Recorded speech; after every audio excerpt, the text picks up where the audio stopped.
bersedia memfasilitasi untuk kegiatan diseminasi CGP Angkatan 11. Kemudian terima kasih juga kepada Bapak dan Ibu Wakil Kepala Sekolah yang telah memberikan kesempatan kepada saya untuk melakukan kegiatan ini.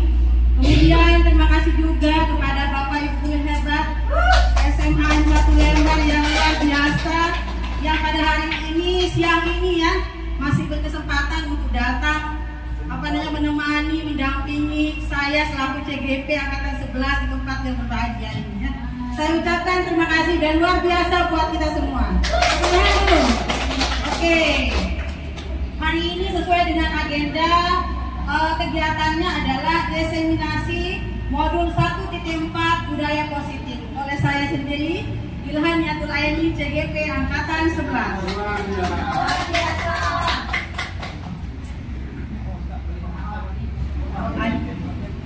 Oke, baik, ini sebelum kita memulai diseminasi kita hari ini, kayaknya tadi sudah ada sesuatu yang masuk ke dalam perut dan kayaknya akan bikin ngantuk ya. Jadi untuk menyemangati kita ini siang ini, kita ice breaking dulu ya. Kita siapa yang masih ingat tepuk satu yang kemarin pas? Oke, kita ingatkan dulu tepuk satu. Kalau ini belum ya, kita gabung dengan tepuk waktu ya. Kalau tepuk satu, tepuknya ke kanan. Siapa yang masih ingat? Tepuk satu, tepuk dua, tepuk tiga, tepuk empat. Nah, masih ingat? Jadi ingat, jangan ada yang salah ya. Ini nanti kita gabung dengan tepuk waktunya ya. Tepuk satu, tepuk dua, tepuk tiga, tepuk empat. Oh, belum kompak. Tepuk empat. Konsentrasi kayaknya. Oke, kita lanjut dengan tepuk pagi. Berarti satu kali ya. Tepuk pagi, tepuk dua, tepuk dua ini kan? Kita selingi. Jadi kita selingi dengan tepuk waktu dengan tepuk ya satu. Tepuk waktunya kalau tepuk pagi satu kali, kalau selamat pagi tepuk satu kali, kalau selamat siang tepuk dua kali, kalau selamat sore tiga kali, selamat malam setengah. Kenapa setengah malam? Kita sudah loyo mungkin setengah malam nggak ada suara. Oke. Terima kasih ya.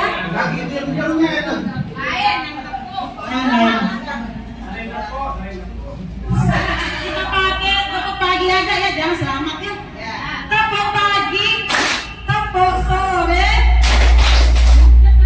tiga misalnya. Tepuk pagi, tepuk siang, tepuk satu, tepuk dua, tepuk empat.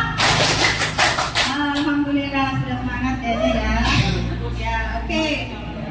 Baiklah, tujuan pembelajaran kita ada di sini itu adalah untuk memahami pentingnya kebutuhan belajar dan lingkungan yang memfasilitasi seluruh individu di sekolah agar dapat meningkatkan kompetensinya secara aman dan nyaman. Next. Kemudian capaian yang akan dituju adalah memahami konsep pendidikan menurut Ki Hajar Dewantara yang dihubungkan dari konsep budaya dan lingkungan positif di sekolah yang berpihak kepada murid. Kemudian melakukan evaluasi dan refleksi tentang praktek disiplin dalam pendidikan Indonesia secara umum untuk mendapatkan pemahaman baru mengenai konsep disiplin positif untuk menciptakan murid dengan profil pelajar Pancasila. Yang terakhir adalah memahami peran sebagai guru untuk membangun budaya positif dengan menerapkan konsep disiplin positif dalam berinteraksi dengan murid.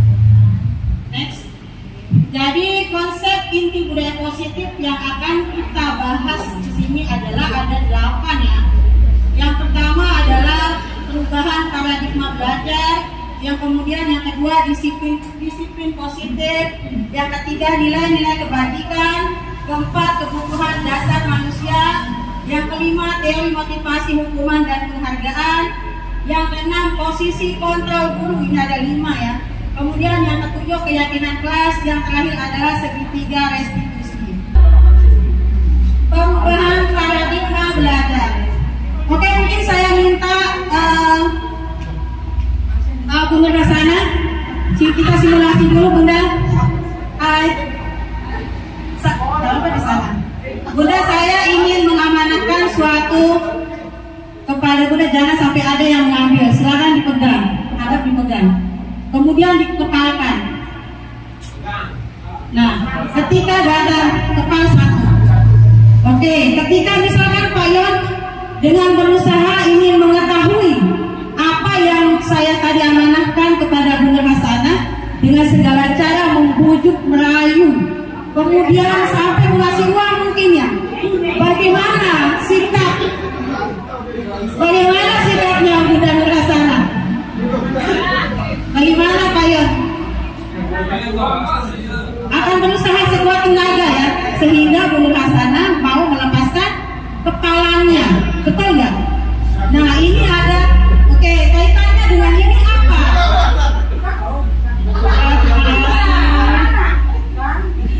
Ya itu simulasinya seperti itu. Jadi perubahan paradigma itu diibaratkan seperti itu. Ya, siapakah yang sesungguhnya memegang kontrol, yang menutup kepala tangan, atau yang berusaha dengan segala caranya adalah bagaimana Bunda Hasana jawabannya? Siapa kira-kira yang memegang kendali? Apakah Anda sendiri atau Pak Yon? Iya betul. Jadi Pak Yon tidak bisa mendalikan keinginannya Bunda Hasana. Ya, jadi yang memegang kendali itu adalah kita. Yang akan melakukan perubahan itu adalah kita.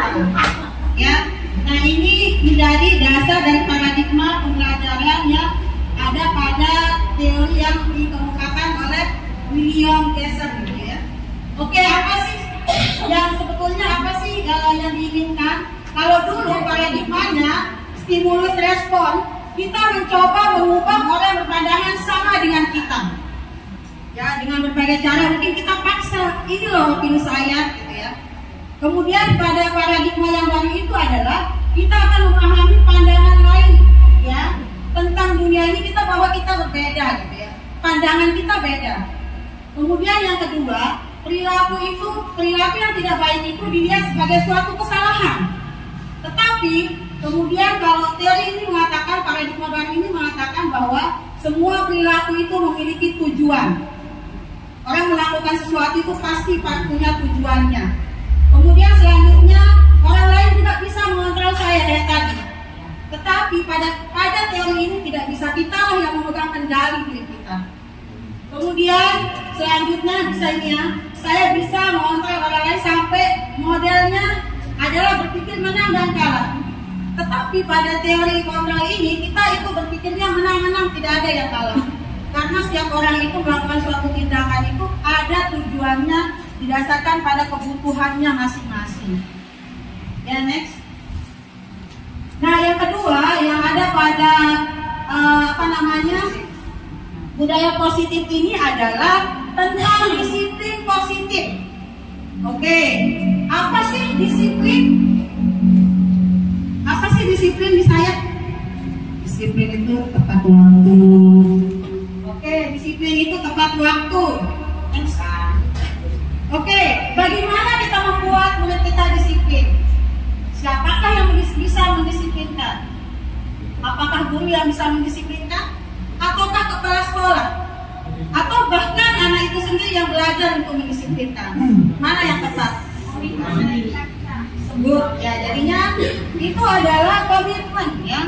Yang diinginkan yang terbaik itu adalah disiplin yang dimiliki oleh pribadi anak itu. Next. Nah, kebanyakan kita menghubungkan kata disiplin itu dengan suatu tata tertib atau aturan yang harus dipatuhi oleh anak, yang jika itu tidak dipatuhi akan menjadi suatu hukuman. Padahal hukuman itu adalah hal yang tidak boleh atau bahkan tidak bisa dilakukan ketika menangani suatu permasalahan anak. Nah, ini yang disampaikan ini ya. Next. Nah, ini yang disampaikan oleh Diana Gosen tahun 2001 menyatakan bahwa disiplin itu berasal dari kata disiplina yang artinya belajar, atau dengan konotasi diartikan sebagai suatu kata murid atau pengikut. Jadi disiplin ini ternyata memiliki makna yang luas, bukan hanya sekedar aturan, tetapi bagaimana seorang murid itu mampu menjadi suatu pengikut yang baik, yang memiliki motivasi yang baik untuk melakukan suatu kebaikan pada dirinya, yang mampu belajar dengan baik. Ya, jadi selama ini kita menganggap itu aturan yang harus ditaati. Saya juga berpikir begitu. Ketika waktu kemarin itu saya langsung menjawab seperti itu di Hasil, ternyata tidak tepat seperti itu. Next. Kemudian selanjutnya, poin yang ada pada konsep budaya positif ini adalah nilai-nilai kebajikan. Apa sih nilai-nilai kebajikan?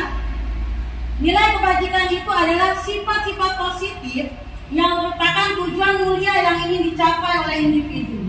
Jadi nilai kebajikan ini bersifat universal yang mampu mempengaruhi perilaku setiap individu. Ya, kalau kita berbicara dengan konteks siswa, berarti nilai kebajikan yang ingin kita capai dalam siswa itu adalah nilai pada profil pelajar Pancasila.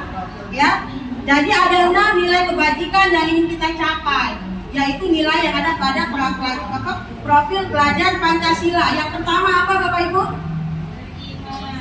Beriman dan bertakwa dan berakhlak mulia. Yang kedua, berbinekaan global. Yang ketiga, gotong royong. Yang keempat, kreatif. Yang kelima, narratif. Dan yang keenam, mandiri. Jadi ketika siswa kita sudah memiliki nilai kebajikan yang 6 ini, tentu kita akan mendapatkan impian yang besar, ya. Cita-cita kita sudah pasti tercapai, ya. Pasti anak-anak kita ini sudah mempunyai motivasi yang kuat, yang baik dalam dirinya untuk melakukan suatu tugas tanpa kita harus arahkan, tanpa kita harus paksa, ya. Next. Oke, ini nilai-nilai kebajikan yang ada dari suatu peraturan. Kira-kira nilainya apa, Ibu Bapak? Apa nilai kebajikan menggunakan helm saat menggunakan mengendarai motor? Kira-kira nilai apa? Ke nilai-nilai kebajikan apa yang kita inginkan ketika kita menaiki motor itu? Kita bayar keamanan. Ada yang lain? Perlindungan. Pak Wanter apa kira-kira? Menjalankan aturan, ya. Oke, keselamatan, bagus. Kemudian yang kedua, membuang sampah pada tempatnya, kebersihan. Kemudian nilai kesehatan. Kemudian yang ketiga, dilarang menggunakan kata-kata kasar. Kira-kira nilai silakan.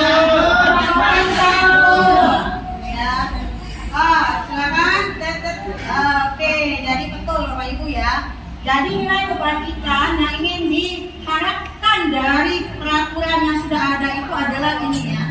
Ketika anak ada aturan untuk menggunakan helm, jadi nilai kebajikan yang harus disadari oleh anak itu adalah bahwa itu adalah untuk menjaga keselamatannya. Sehingga nanti ketika misalkan ada apa tidak adanya Pak Polisi misalkan, ya, nilai kebajikan dari untuk menjaga keselamatannya itu akan tetap dia lakukan, tumbuh sendiri tanpa ada pengawasan dari orang lain. Nah, kemudian membuang sampah pada tempatnya, menjaga kebersihan, ya, dilarang menggunakan kata-kata kasar, betul, selalu bersikap positif atau hormat kepada orang lain. Oke, yang keempat ini adalah kebutuhan dasar manusia. Kira-kira nih dari literatur yang sudah kita baca atau kita pernah membaca di artikel di mana, kira-kira apa nih kelima kebutuhan dasar manusia? Sesuatu mungkin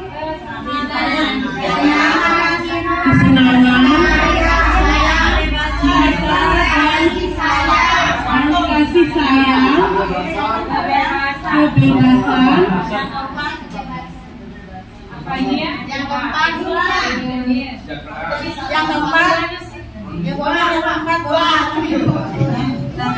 keempat kira-kira apa?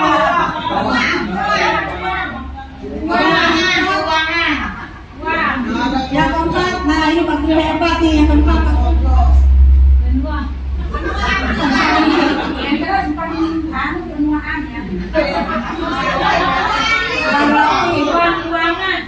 Saya kasih kelunak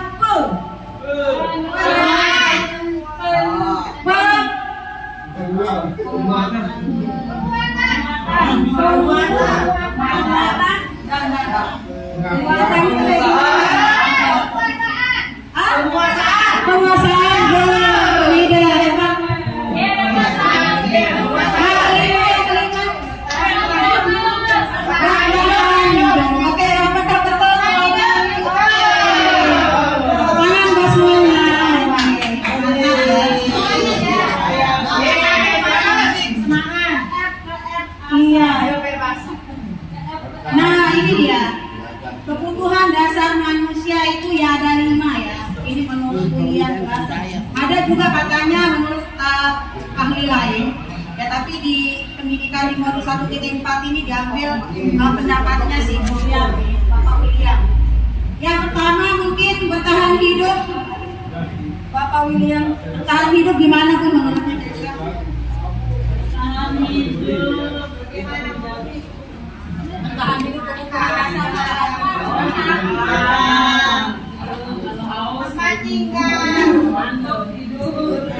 Betul ya, jadi nah ini kebutuhan yang tidak bisa ditunda kayaknya ya, tidak bisa ditunda. Kebutuhan akan pangan, apalagi sandang, makan, termasuk psikologis ya. Nah ini PPK ya. Ya, jadilah kebutuhan pokok yang tidak bisa ditunda-tunda. Oke. Kebutuhan yang kedua penguasaan. Nah, yang ini adalah kebutuhan pengakuan atas kemampuan. Nah, gimana? Keinginan untuk dianggap berharga, kekuatan untuk mencapai sesuatu, diakui, ya, diakui ya. Nah, jadi ternyata kita itu kalau melakukan sesuatu kepingin diakui ya.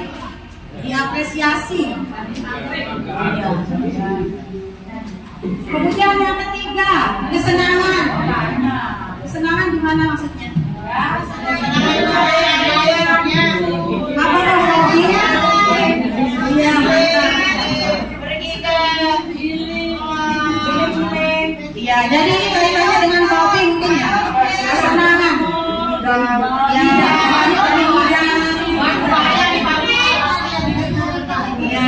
Ya, kebutuhan untuk mencari kesenangan, bermain, tertawa, bahagia ya. Jadi tidak ada yang ingin bahagia yang tertawa ya. Sedih aja ya. Gimana Pak Herman? Harus bahagia Pak Herman. Oke, selanjutnya ada kasih sayang dan rasa diterima. Kasih sayang ya. Jadi semua ingin disayangi. Anak-anak juga perlu disayangi. Ketika mendapat suatu masalah, anak-anak kita itu kadang kalau tidak terpenuhi kebutuhan kasih sayang dari rumah, itu kan kadang di sekolah gimana mencari perhatian. Iya betul. Kayak maunya anak-anak. Iya, jadi itu adalah salah satu kenapa dia bisa seperti itu, karena kebutuhan dasarnya tidak terpenuhi. Jadi kita langsung jangan menjudge anak itu seperti itu, tapi marilah kita lihat apa kebutuhannya yang belum dipenuhi oleh orang tuanya. Ya. Kemudian yang terakhir adalah yang ini, kebebasan. Kebebasan berpendapat, kebebasan untuk melakukan apa yang diinginkan, ya. Seperti itu. Jadi ada 5 kebutuhan dasar manusia. Next.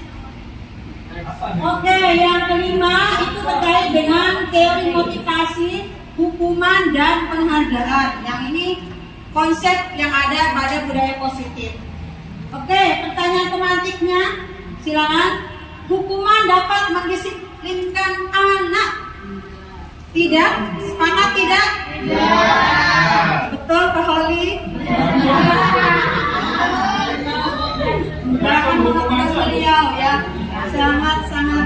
apresiasi atas beliau di sini ya. Tapi kalau nggak tegas juga betul ya. Yang kedua, pemberian hukuman dengan hal positif seperti membaca atau membersihkan halaman sekolah dapat meningkatkan disiplin anak. Betul? Betul ya, sepakat ya. Nah, jadi besok Pak Herman, kalau ada anak-anak kita di kelas yang nakal, kalau karena Bapak tulis bahasa ya, kasih aja tuh bacaan, disuruh baca. Nah ini kan maksudnya ya. Jadi kalau Pak Herman sepakat gak yang nomor 2? Sepakat. Bukan. Bahasa ya. Oke, yang ketiga.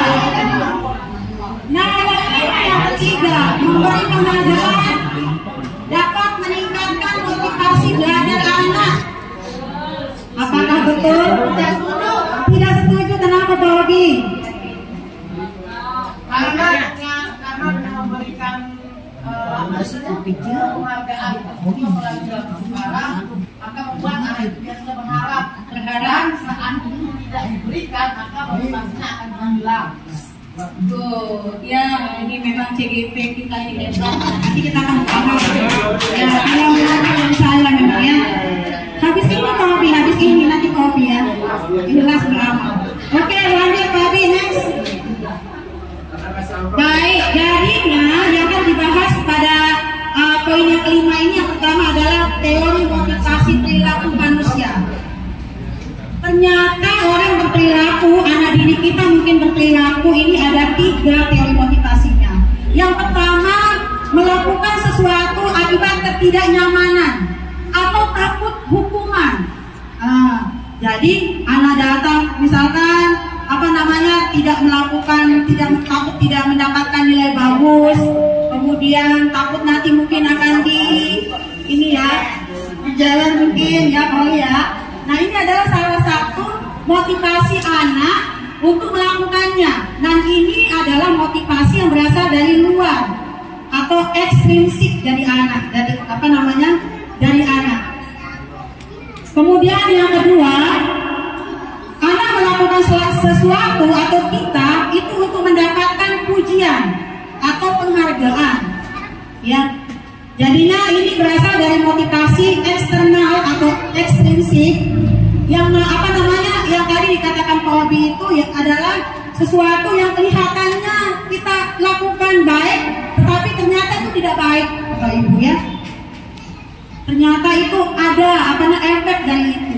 Dan ini adalah motivasi ekstrinsik yang berasal dari luar ya pada anak itu. Kemudian yang ketiga, nah ini yang kita harapkan, ini adalah motivasi internal untuk menghargai diri sendiri. Saya akan menjadi orang seperti apa kalau saya melakukannya. Jadi udah tertanam nilai kebaikannya itu, positifnya apa di anak itu. Nah inilah yang kita harapkan pada anak didik kita. Jangan sampai ketika sholat itu kita perintah-perintah aja.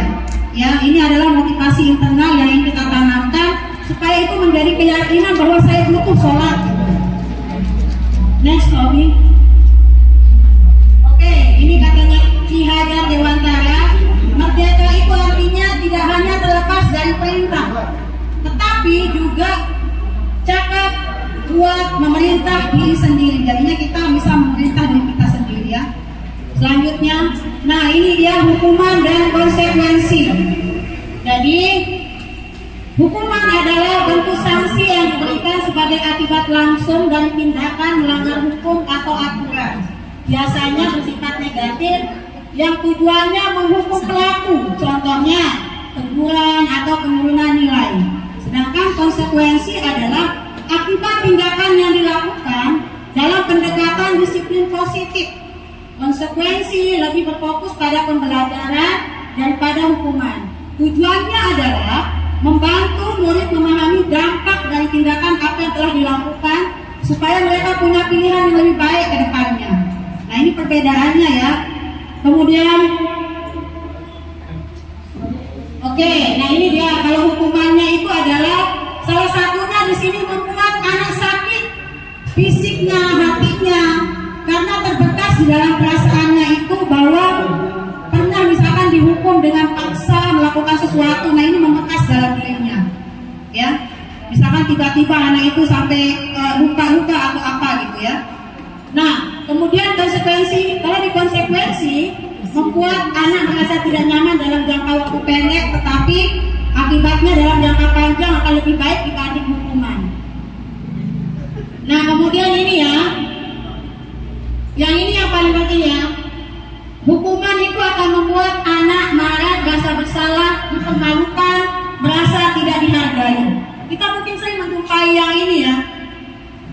Bahkan misalnya di satu kelas itu kita langsung bentak di depan kelasnya itu seolah-olah harga dirinya itu langsung down ya, berasa dirinya tidak dihargai, dan ternyata itu kita berbuat seperti itu kurang tepat Bapak Ibu ya.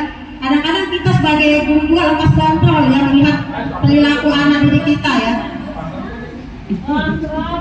Kemudian yang kedua, kehilangan konsekuensi kehilangan hak dibuat tidak dapat dihasilkan untuk sementara, tapi dalam jangka waktu yang panjang itu akan berdampak lebih baik dibanding dengan hukuman.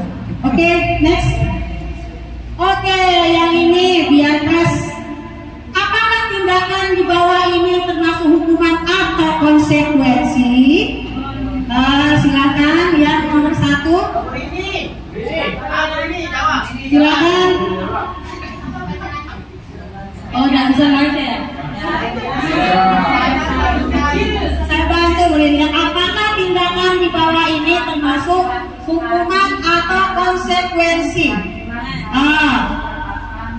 Mencatat 100 kali di dalam bukunya. Saya tidak akan terlambat lagi karena dia datang terlambat sekolah. Hukuman, sepakat? Hukuman ya? Gimana ini beda hukuman? Hukuman atau konsekuensi? Betul. Kita lanjut. Yang kedua, lari mengelilingi lapangan basket 2 kali karena terlambat habis di sekolah. Hukuman. Konsekuensi. Hukuman. Konsekuensi. Iya, itu konsekuensi. Ada hubungannya terlambat dengan dia lari keliling lapangan? Apakah ada hubungannya? Hukuman. Ada hubungannya enggak? Ada enggak hubungannya? Ada enggak hubungan kelakuan kita? Ada, gimana Bu Jani? Misalnya yang lain, misalnya hukumannya bisa saja kan kalau dia hadir terlambat di sekolah itu bisa saja tidak lari itu termasuk salah satu untuk memberikan dia kebugaran misalnya, jadi itu lari itu konsekuensinya. Oke ya, ini kalau dia waktunya tepat ya. Oke, kita tangkap dulu ya. Kemudian yang ketiga, mulai diminta untuk push up 15 kali karena tidak menggunakan masker sekolah. Gimana ada hukuman? Hukuman. Yang keempat, menggantikan kertas tugas teman yang telah dikorek-korek. Konsekuensi. Yang kelima, membersihkan tumpahan air di meja tulis.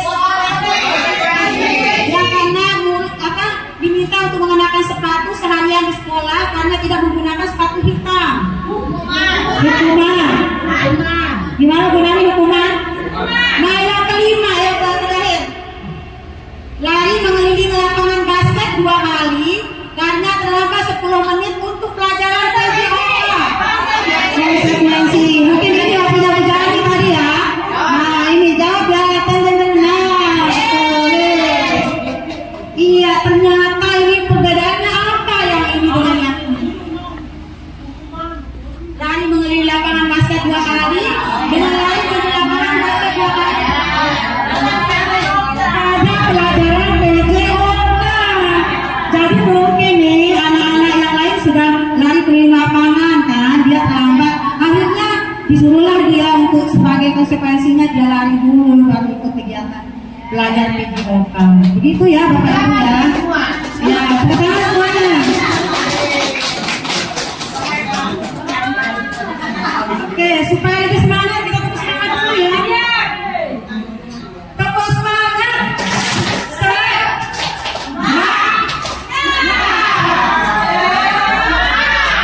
Kita ulangi lagi. Tepuk semangat.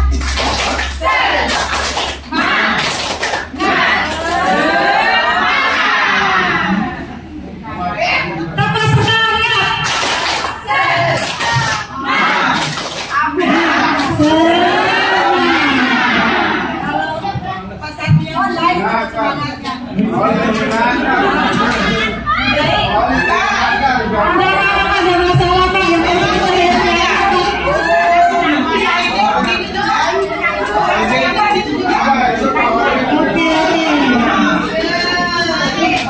kita kita masih banyak. Next.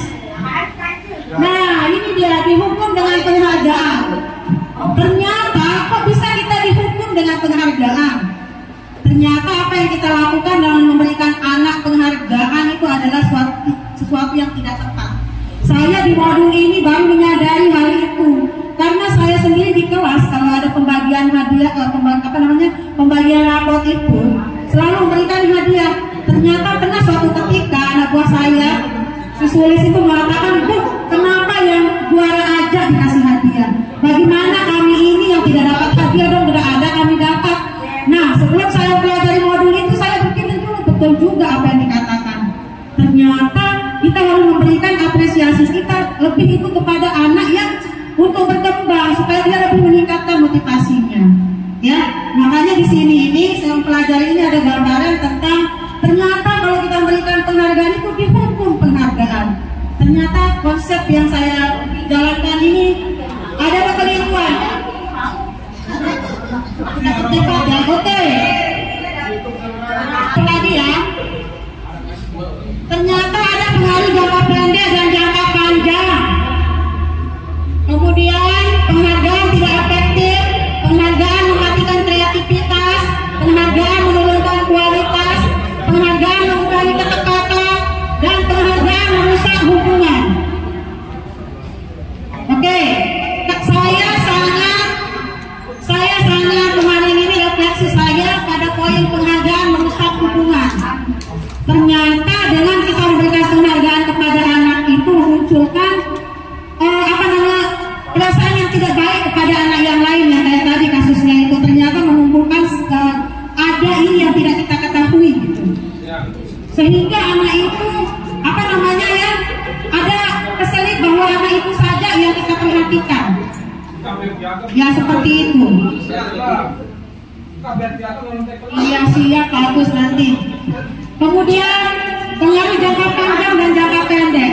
Anak itu akan bekerja dengan adanya motivasi itu saja, mendapatkan penghargaan. Ketika misalkan itu dilakukan, tidak dilakukan lagi penghargaannya itu, dia akan mematikan kreativitasnya untuk lebih baik lagi, sehingga dia berhenti untuk melakukan hal kebaikan gitu. Nah, dari ini penghargaan berlaku sama dengan hukuman, dalam arti meminta atau membujuk anak melakukan sesuatu, memenuhi suatu tujuan dengan orang lain. Meminta dorongan itu adalah dorongan eksternal, dan ada faktor ketergantungan yang akan berdampak pada pemberian penghargaan Alfikon. Ini mungkin bisa diterapkan di anak ya. Saya berkaca sendiri dari saya pribadi, Bapak Ibu ini memang sangat ini ya, mindset berpikir kita lebih ini ya. Lanjut. Nah ini yang tadi dikatakan, bentuk program kebajikannya apa yang bisa kita lakukan selain dengan bentuknya tadi Mi Agus, seperti yang dikatakan Mi Agus itu materi ya. Nggak usah kita pakai piagam penghargaan, itu bentuk apresiasinya. Iya, oh siap Ya Agus ya. Bagaimana? Beri dukungan secara khusus, beri pengakuan secara pribadi, pengakuannya konsisten, beri pengakuan kepada semua murid secara bergantian. Contohnya seperti ini. Next. Contohnya seperti ini nah. Misalkan, nak kemarin saya perhatikan rasa empatimu besar sekali pada saat menolong murid di dalam kelas kita. Nak terima kasih telah datang tepat waktu untuk mengikuti AMPK. Misalkan terima kasih untuk rasa tanggung jawabmu telah melaksanakan piket dengan baik. Nah seperti itu mungkin yang diinginkan ya. Seperti ini ya.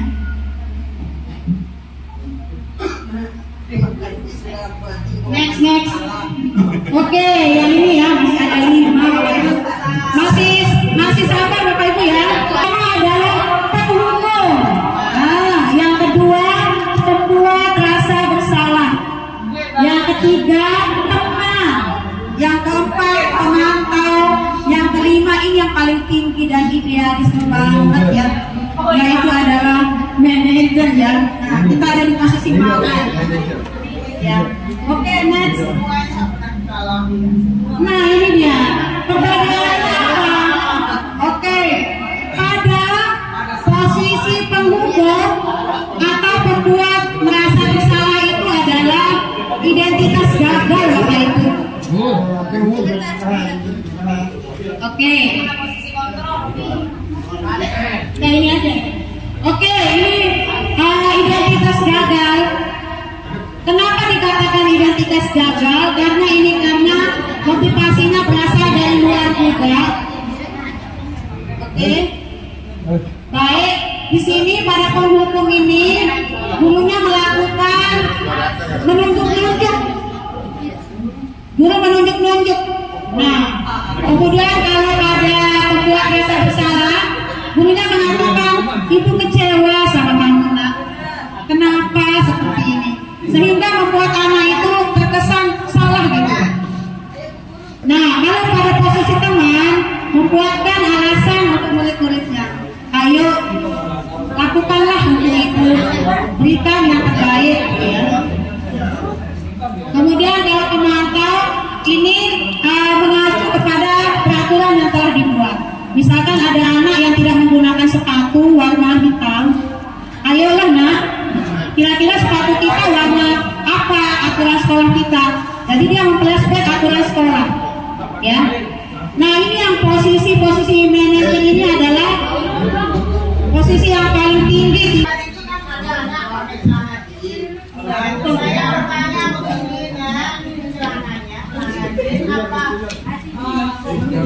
Oh, kenapa pakai celana jeans? Saya bilang itu kan? Iya, ini kan celana jeans ini Bu, ini celana saya manajer itu ya? Oh ya. Jadi kalau yang manajer itu dia melakukan pertanyaan-pertanyaan biar anak itu bertanggung jawab atas perbuatannya. Misalkan ada anak yang berkelahi, ini penting sekali ini untuk guru BK sebetulnya ini. Ya, jadi nanti di belakang itu ada segitiga restitusi Bu. Harus ikut CGP, ini banyak sekali yang di sini. Ya seperti itu bohongan, jadinya merangsang anak untuk melakukan perbaikan atas kesalahannya dengan pertanyaan-pertanyaan itu sudah. Nah, itu manajernya. Ada anak saya bajunya kan bapak. Ya, siap. Nah, kenapa baju buka? Baju dulu. Kenapa saya buka dia buka-buka sendiri? Iya. Bagaimana? Terus Pak Wanta nanya apa? Setelah itu nanya kenapa terbuka? Dia buka sendiri. Apakah ada solusinya biar dia tertutup dengan baik lagi? Dia buka sendiri. Bagaimana solusinya biar dia tertutup dengan baik lagi? Kan harus kita tanya lagi, Pak. Sehingga dia itu bisa normal kembali apa yang sudah dilakukannya biar bertanggung jawab atas perbuatannya. Anaknya yang memperbaiki, usulan dari anaknya apa yang dia lakukan untuk memperbaiki kesalahannya. Iya. Itu kalau posisi manajer berarti direstitusi. Iya. Iya. Oke, lanjut Pak Obi. Silakan sambil dinikmati ala kadarnya ya Bapak Ibu. Oke. Yang ini ada kasus ya. Oke, ini ada kasus. Ibu Dani sedang menjelaskan pelajaran bahasa Inggris. Nah, ini kayaknya Pak Bulesi nih. Di papan tulis, namun beliau memperhatikan bahwa Fajar malah asik tiduran dan tanpa acuh pada pelajarannya. Fajar coba jawab pertanyaan nomor 3, maju ke depan. Tuliskan jawabannya di papan tulis, pinta Pak Ibu Dani. Tapi Fajar ini ogah-ogahan maju ke depan dan sampai di papan tulis dia pun tidak melakukan apapun. Dia hanya diam terpaku sambil memegang buku bahasa Inggrisnya dan memainkan spidolnya di tangan. Ayolah Fajar, makanya jangan tidur ada. Lain-kali perhatikan. Sudah sana duduk kembali. Kira-kira siapa yang bisa? Fajar pun duduk kembali ke bangkunya. Hal ini sudah sering sekali terjadi. Dia tidak perhatikan, acuh-acuh, bahkan nilai pelajaran bahasa Inggrisnya pun saat itu jelek. Nah, pada saat itu itu dia ditegur oleh Bu Dani, Fajar pun hanya menjawab tidak tahu Bu. Dani pun menjawab, gimana kamu Fajar? Kamu tidak kasihan ya sama ibu? Ibu sudah capek loh ngajarin kamu. Tidak kasihan sama ibu, tapi Fajar pun diam, tidak mau berkomentar apapun. Oke, pertanyaannya adalah Bobby, next. Kira-kira dari kasus ini, Bapak Ibu hebat, apakah posisi yang dilakukan oleh Bu Dani dari kelima posisi yang cepat? Siapa yang mau berkomentar? Saya kasih hantu, tak boleh hadiah. Tidak boleh hadiah ya. Oke, sudah Bu Dani sudah, Pak Herman, Bu Mis, Pak Wali, Bu Titin sudah, siapakah? Ini sudah Bu Titin, Bu Orman, Pak Samidin. Itu pertanyaannya, kasus itu apa kira-kira yang dia lakukannya, posisinya, dan posisi apa? Jangan posisi yang lain.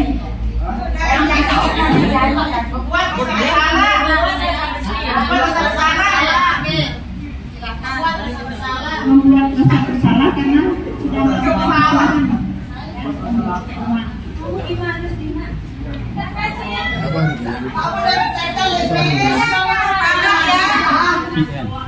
ya, jadi sepakat pembuat rasa bersalah ya. Iya, mantap. Kenapa?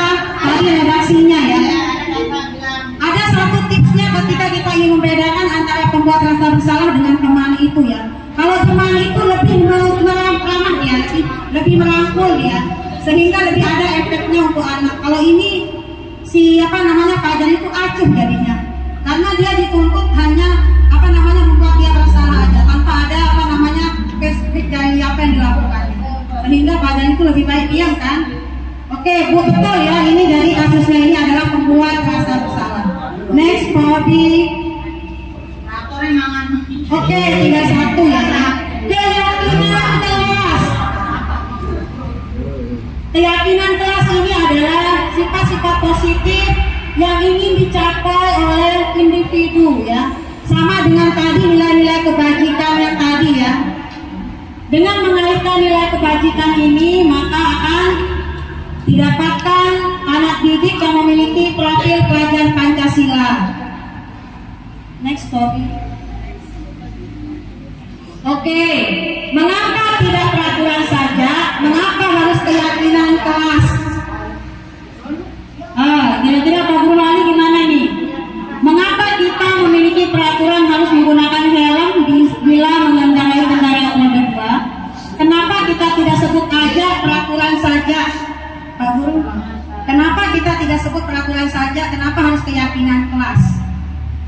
Menurut Bapak Ibu, apakah dia sama nih peraturan sama keyakinan? Beda. Kalau peraturan itu lebih ke aturannya, iya enggak? Tapi kalau keyakinan kelas itu adalah nilai-nilai kebajikan apa yang diinginkan dari keyakinan kelasnya. Ya, lebih positif. Ya. Mengapa kita memiliki peraturan 3M menggunakan masker dan lain sebagainya? Mengapa kita memiliki peraturan kelas untuk datang tepat waktu? Hal ini akan memunculkan motivasi intrinsiknya. Kalau keyakinan kelas ini akan memunculkan motivasi dari dalam diri anak itu. Kalau hanya peraturan, itu akan motivasi eksternalnya yang lebih muncul ya. Takut hukuman. Jadi dia melakukannya karena takut akan dihukum. Tapi kalau keyakinan itu lebih menjiwai ke anak itu, lebih positif, sehingga dia melakukannya dengan kesadaran sendiri tanpa paksaan. Oke, next. Nah, yang ini selalu kembalikan buku ke tempatnya. Kira-kira keyakinan kelas apa yang ingin dicapai Bapak Ibu? Tanggung jawab ya. Gimana? Semangat, Bu Pipi. Oke, silakan bisa dibantu. Gimana keyakinan kelasnya? Selalu kembalikan buku ke tempatnya. Nilai apa yang diinginkan dari anak ketika ada peraturan kelas? Anak itu diminta untuk mengembalikan buku ke tempatnya, misalkan di perpustakaan atau apa. Nilai tanggung jawab. Kemudian lanjut, dilarang mengganggu orang lain, menghargai, menghormati. Kemudian lanjut, hadir di sekolah 15 menit sebelum pembelajaran dimulai. Di disiplin tepat waktu. Kemudian dilarang melakukan kekerasan. Menghargai, melindungi, saling menjaga. Oke, selanjutnya bergantian atau menunggu giliran. Andre, apa nilainya namanya? Nilai apa yang diberikan pada anak itu? Nilai kesabarannya mungkin ya. Selanjutnya gunakan masker keselamatan. Nah, jangan lari di dalam kelas atau apa? Koridor itu apa? Keselamatan, nanti jatuh kan? Oke, next Bobby. Oke, yang ini tanggung jawab, betul ya. Menghormati orang lain, kemudian menghormati orang lain juga sampai ke keamanan, jangan lari di dalam kelas. Oke, Bobby. Nah, ini dia ya. Jadi peraturan kelas itu dilakukan karena ada nilai-nilai yang diyakini oleh siswa. Nah, setelah timbul keyakinan kelas akan terbentuk lingkungan yang positif. Lingkungan positif itulah yang membentuk budaya yang positif. Budaya itu kan kebiasaan yang terus-menerus kita lakukan. Saya selalu membawa kalau kita merokok atau apa di kelompok saya itu, bahwa saya di sekolah saya itu 15 menit pokoknya sebelum pembelajaran itu harus dilakukan infak. Itu pembiasaan yang setiap hari dilakukan. Saya selalu mengatakan itu. Ini jadi kebanggaan saya karena tidak ditemukan di sekolah-sekolah lain yang mungkin setiap hari Jumat saja. Ya. Nah, ini ya. Kemudian selain itu 5S. Jadi saya tampilkan foto-foto ketika saya minta kadang fotonya untuk dikirimkan itu ketika menyambut siswa datang dengan semangat. Kemudian 15 menit saya foto ketika mengaji, itu selalu saya tampilkan ya. Jadi ini adalah salah satu termasuk impak pendidikannya. Ya, jadi mohon maaf karena saya minta di handphone foto-fotonya ya semua ya. Terima kasih atas bantuannya Bapak Ibu ya. Nah, ini kemudian yang terakhir materinya Pak Obi. Restitusi. Nah, ini yang tadi yang ditanyakan oleh Pak Wantre ya. Apakah saya sudah sebagai manajer nih kalau saya minta anak itu untuk kancing bajunya terlepas, dia bilang memang dia sendiri yang terlepas. Ternyata posisi kita sebagai penghukum, pembuat rasa bersalah sampai kepada teman, pemantau, manajer itu adalah posisi paling tinggi, di mana kalau kita sudah berada pada posisi itu, kita akan menjalankan suatu perbaikan kepada anak dengan melakukan suatu restitusi. Penerapannya melalui segitiga restitusi ya. Saya ingat betul kemarin ya, Bu Titin ya pernah mengajarkan kita bagaimana penerapan restitusi ini ya. Ada video juga ya waktu itu ditampilkan ya. Oke, apa sih restitusi itu?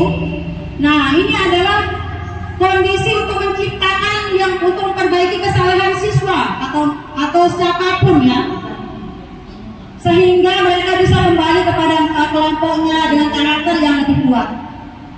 Restitusi ini mengajarkan kepada anak kita untuk lebih kolaboratif dalam mencari solusi dan permasalahannya, ya, sehingga pada saat mereka bersalah, pada saat mereka melakukan kesalahan, tugas kita adalah sebagai seorang guru itu jangan menjudge langsung anak itu, tapi bagaimana kemudian kita memegangnya, kemudian memvalidasinya, apa yang dilakukan dan bagaimana memperbaikinya.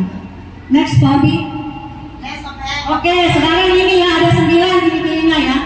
Membungkus kesalahan, memperbaiki hubungan, bukan paksaan, menuntun, kemudian mencari kebutuhan apa yang tidak terpenuhi tadi sehingga dia melakukan kesalahan. Kemudian fokus pada karakter bukan tindakan, fokus pada solusi, dan yang terakhir adalah mengembalikan murid yang berbuat salah pada kelompoknya sehingga dia tidak terasing. Silakan Pak Abi.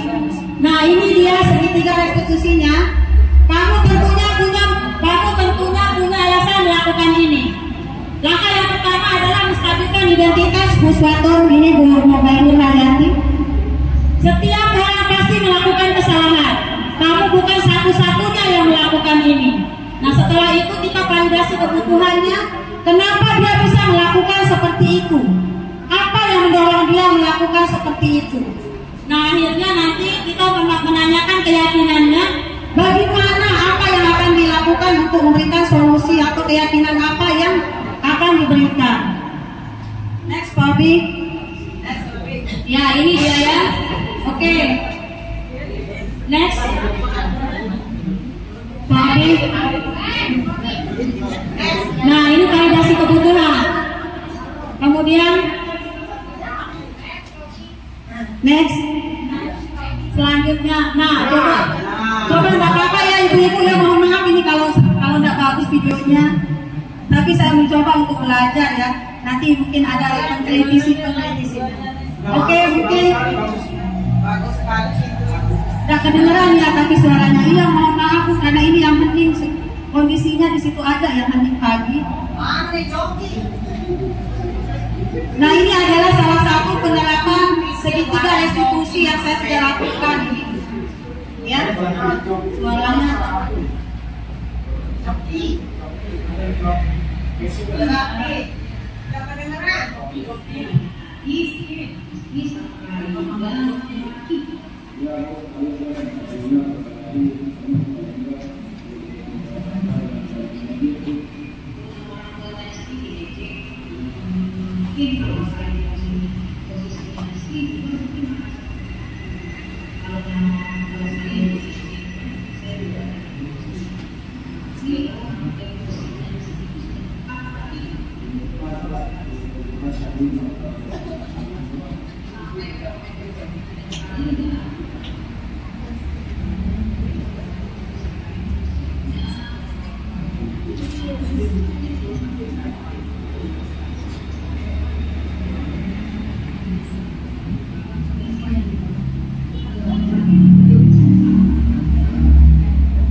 Kau adalah sosok yang dirindukan, karena dengan tauladan penuh ikhlasmu, engkau mampu mengubah seseorang yang menjadi kuat dalam mencapai impiannya. Terima kasih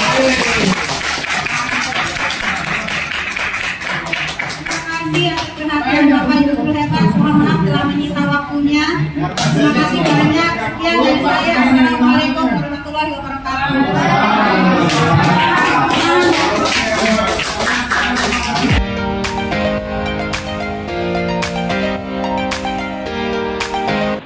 Bagaimana Pak Robi, setelah ada diseminasi ini apa yang dirasakan terkait dengan pengalaman yang sudah didapat? Ya, alhamdulillah ya, tadi itu adalah sebuah pengalaman yang luar biasa. Jadi saya itu ada pemahaman baru terkait bagaimana khususnya itu bagaimana caranya mengelola kelas dan juga menghadapi siswa. Jadi yang awalnya kita itu sebagai guru hanya bisa memberikan hukuman, menyalahkan segala macamnya. Ternyata ada pilihan-pilihan yang lebih bijak, pilihan-pilihan yang lebih positif, sehingga baik untuk peserta didik ataupun gurunya itu sama-sama enak gitu. Jadi tadi itu menurut saya materi yang luar biasa gitu.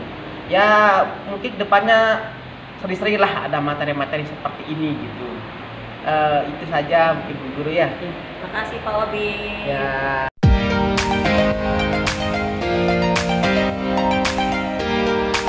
Assalamualaikum warahmatullahi wabarakatuh, anak-anak. Waalaikumsalam warahmatullahi wabarakatuh. Bagaimana kabarnya? Siapa yang merasa kurang sehat? Saya. Coki kenapa? Iya. Sakit bersedia, Bu. Baiklah ya, sebelum kita akan memulai sesuatu nanti akan Ibu sampaikan ya. Kita tepuk dulu ya. Iya. Masih ingat tepuk satu? Supaya lebih semangat ya. Tepuk satu, tepuk dua, tepuk tiga, tepuk empat. Udah ingat ya. Tepuk semangat.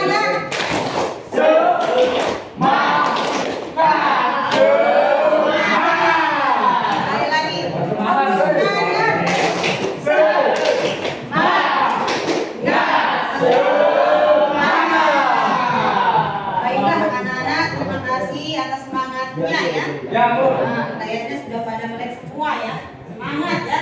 Baik, pada kesempatan ini sebelum kita memulai pelajaran kita ya, baiknya kita akan hari ini membuat suatu keyakinan kelas. Ada yang tahu nggak keyakinan kelas itu apa? Emma? Keyakinan itu apa? Keyakinan kelas. Siapa yang bisa keyakinan itu apa? Keinginan. Apalagi? Keinginan. Apalagi? Kepercayaan. Apalagi? Aldis?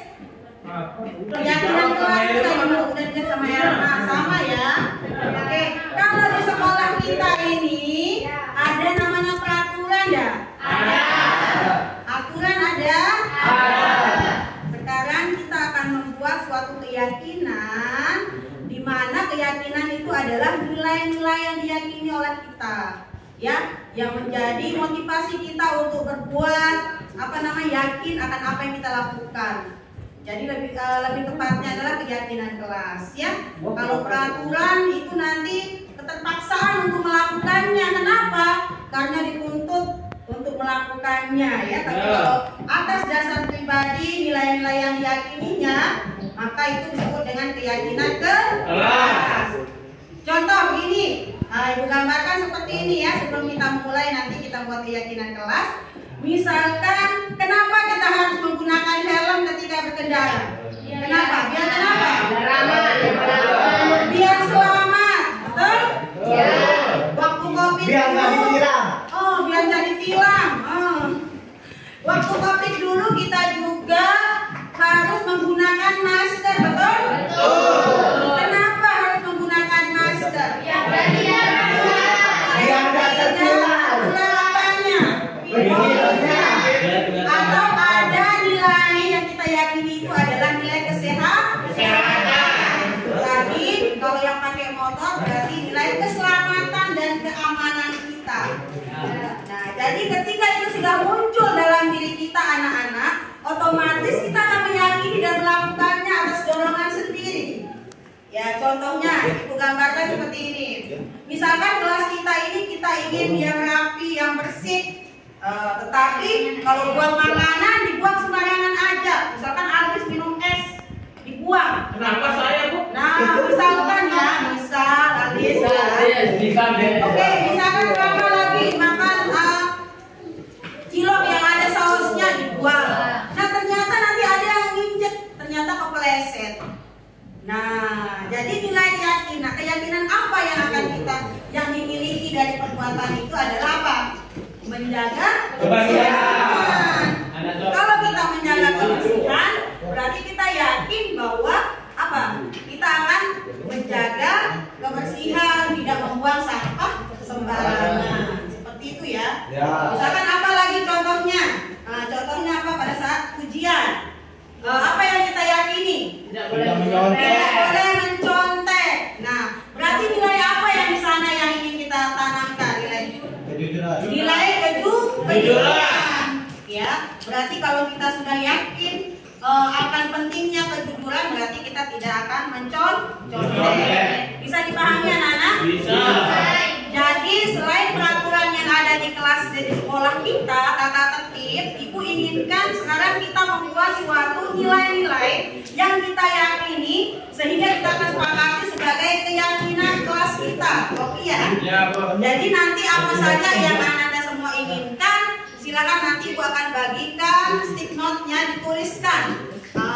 Ingat dalam bentuk kalimat atau kata-kata yang positif. Kalau tidak boleh lari sembarangan. Nah, berarti apa? Kalimat positifnya apa? Jangan ya. Hah? Itu sama sih, jangan. Pokoknya ada tidak boleh ada kata jangannya. Berarti berjalanlah dengan hati-hati. Gitu kan misalkan kan? Apalagi contohnya? Jangan membuang sampah sembarangan. Berarti apa? Kata positifnya apa? Kalimat positifnya? Buang sampah pada tempatnya. Sampah pada tempatnya. Harus menghargai, jangan saling mengejek. Iya betul. Berarti berarti saling menghargai. Kita sama saling menghargai. Oke, sebelum kita mulai, apakah ada yang mau menanyakan? Ada yang bertanya? Nanya, Bu. Mungkin? Bertanya, Bu. Saya. Gimana Coki? Apa anunya, Bu, hukumannya kalau kita melanggar peraturannya? Apa hukumannya kalau kita melanggar? Ini kan Jadi keyakinan kelas ini adalah kita akan sepakati ya. Jadi nanti ada konsekuensi dari apa yang telah kita telah kita yakini tapi kita tidak laksanakan. Ya, nanti itu akan kita sepakati juga. Ya, paham ya? Ada lagi yang lain? Oke, ada lagi yang lain? Nah, sekarang Ibu minta nanti masing-masing anak yang perempuan mungkin yang kuning ya, biar kita Ibu boleh Tulis namanya di sana, Bu. boleh ditulis nama, boleh ditulis namanya. Oke.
Nama saya Mailani dari kelas 11 2.